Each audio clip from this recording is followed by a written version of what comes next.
Крыму острая нехватка медперсонала. Попасть на прием к врачу становится все сложнее. У поликлиник выстраиваются очереди. В тесной толпе и больные, и здоровые. У вас есть температура? Есть температура? По пандусу, пожалуйста, там очередь. Говорящая температура, сюда никто не идет, идет с той стороны. А у меня нет температуры, но мне надо к терапевту. Как есть? Девушка на прививку от гриппа. Как это?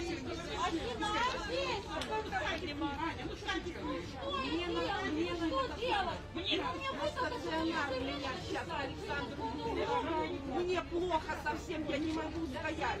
Как прикрепиться к вашей поликлинике? Сейчас я вам дам бумагу. Такой своеобразный пропускной режим попытались ввести в 4-й поликлинике Акмесджита. После возмущенных постов в соцсетях вход в нее открыли. Однако попасть к врачу по-прежнему непросто. Вот ногу подвернула, и поехала в травмпункт. В травмпункте мне сделали рентген, перелом, наложили гипс и сказали, больничный лист выдают по месту регистрации в поликлинике. Вчера звонил в свою поликлинику, травматолог будет принимать с 8 до 12. Сегодня с переломом, с гипсом пришла к 8, говорят, травматолога нету, к 11 может будет. То есть получается, я второй день уже не могу больничный лист выписать. Как будет с работой, я не знаю.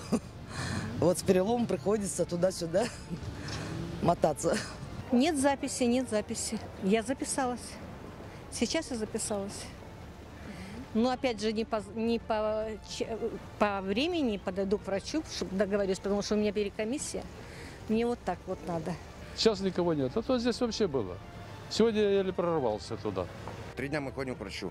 Сейчас я звонил уже 3 раза. Получается, 3 дня мы вызываем. Уже приемно, видите, Аксенов приемно написано. В Министерство здравоохранения звоню, они просто футболят. Позвоните туда, позвоните туда. Звоню. У жены коронавирус, скорее всего. Не знаю, сейчас мы еще ничего не подтверждено, все симптомы, да. Я сам в таком состоянии, не знаю. Температуры вроде нету, ничего. Пришлось ехать сюда. Врача на дом не вызовешь вообще. Видите, стоим, чтобы приехать сюда, чтобы стоять, понимаете. Человек пришел, у него температура вчера была. Сейчас неизвестно что. Вот так они издеваются. Министерство здравоохранения, потому что вообще не работает. Они просто не работают. Из-за дефицита врачей в Крыму закрываются больницы. Недавно приостановил работу Бахчисарайский роддом. Беременных и рожениц перенаправляют в Симферополь.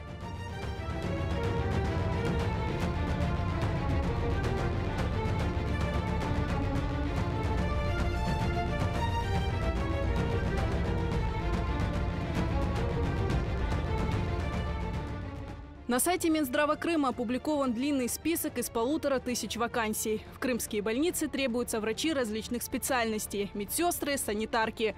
Больше всего вакантных мест на скорой, причем во всех регионах полуострова. Десятки врачей неотложки заразились коронавирусом. Кто-то уволился, не выдержав нагрузки. Самая напряженная ситуация сейчас в крымской столице. Число больных ковид и ОРВИ резко возросло. Скорых катастрофически не хватает.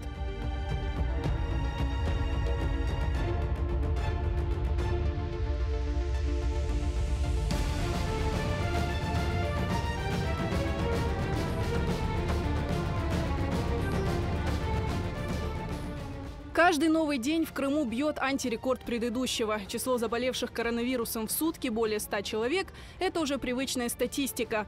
В резком росте заболеваемости власти винят свадьбы и похороны, призывая крымчан отказаться от участия в массовых мероприятиях.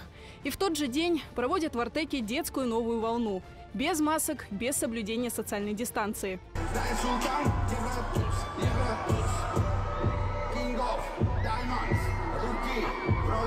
Власти убеждают, рост количества зараженных в Крыму никак не связан с прошедшим курортным сезоном.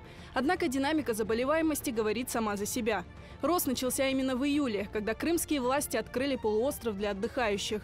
И с того времени цифры только увеличиваются. Сейчас на курортах полуострова снова аншлаг. По данным Минтуризма Крыма, в октябре крымские отели и пансионаты заполнены на 80–90%.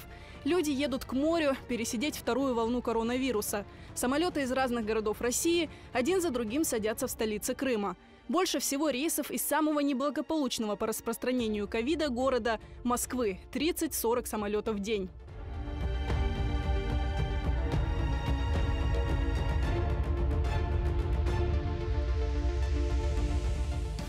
Москвичи ринулись в Крым провести здесь внеплановые каникулы, объявленные в связи с резким ухудшением эпидемиологической ситуации в их городе.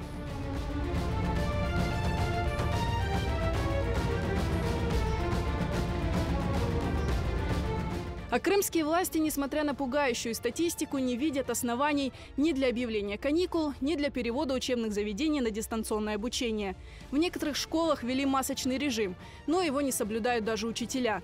И уж тем более дети, которые не в силах высидеть целый день в маске в душном классе. Власти говорят, школы в Крыму закроют, только если на это будет разрешение федерального центра. За чье здоровье можно не переживать, так это крымские депутаты. Они, не дожидаясь указаний свыше, оперативно перешли на удаленку.